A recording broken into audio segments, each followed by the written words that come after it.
ഇരുളിൽ അലയും നരരെ തേടി തരയിൽ വന്നവനേ, കരകൾ പാപക്കരകൾ കഴുകും. ക്രിസ്തുയേശുവിന്റെ നിസ്തുല്യ നാമത്തിൽ ശുഭസന്ദേശത്തിലേക്ക് സ്വാഗതം.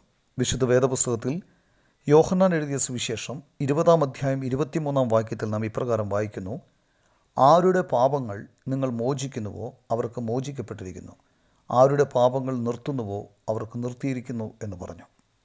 ഉയർത്തെഴുന്നേറ്റ കർത്താവായ യേശു ക്രിസ്തു തൻ്റെ പുനരുത്ഥാനത്തിന് സാക്ഷ്യം വഹിക്കുവാൻ ഭയചകിതരും വ്യാകുലരുമായ ശിഷ്യന്മാരുടെ അടുക്കൽ ചെന്ന് അവരുടെ ദുഃഖത്തെ സന്തോഷമാക്കി മാറ്റി.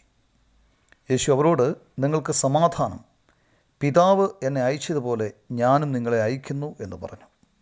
അതായത് മാനവരാശിക്ക് രക്ഷ നൽകുന്നതിനു വേണ്ടി കർത്താവായ യേശു ക്രിസ്തു സ്വർഗത്തിൽ നിന്ന് ഇറങ്ങി വന്നതുപോലെ ഇപ്പോൾ അവൻ അവരെ സുവിശേഷം പ്രസംഗിക്കാൻ അയച്ചിരിക്കുന്നു.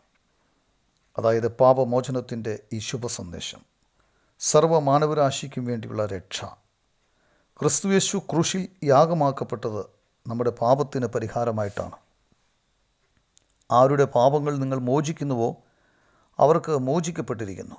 അതായത് കർത്താവായ യേശു ക്രിസ്തുവിൻ്റെ പഠിപ്പിക്കലുകളിൽ വിശ്വസിക്കുന്നവരുടെ പാപങ്ങൾ ക്ഷമിക്കപ്പെടുന്നു, കർത്താവിൽ പാപമോചനത്തിൻ്റെ ഉറപ്പ് ലഭിക്കുകയും ചെയ്യുന്നു. ആരുടെ പാപങ്ങൾ നിർത്തുന്നുവോ അവർക്ക് നിർത്തിയിരിക്കുന്നു. കർത്താവിൽ വിശ്വസിക്കാത്തവരുടെ പാപങ്ങളുടെ ഭാരം അവരുടെ മേൽ നിൽക്കും, അതിൻ്റെ ശിക്ഷ അവർ വഹിക്കേണ്ടി വരും. ഇന്ന് നിങ്ങൾ എന്താണ് തിരഞ്ഞെടുക്കുവാൻ ആഗ്രഹിക്കുന്നത്? പാപക്ഷമയോ അതെയോ പാപങ്ങൾ മോചിക്കപ്പെടാത്ത സ്ഥിതിയോ?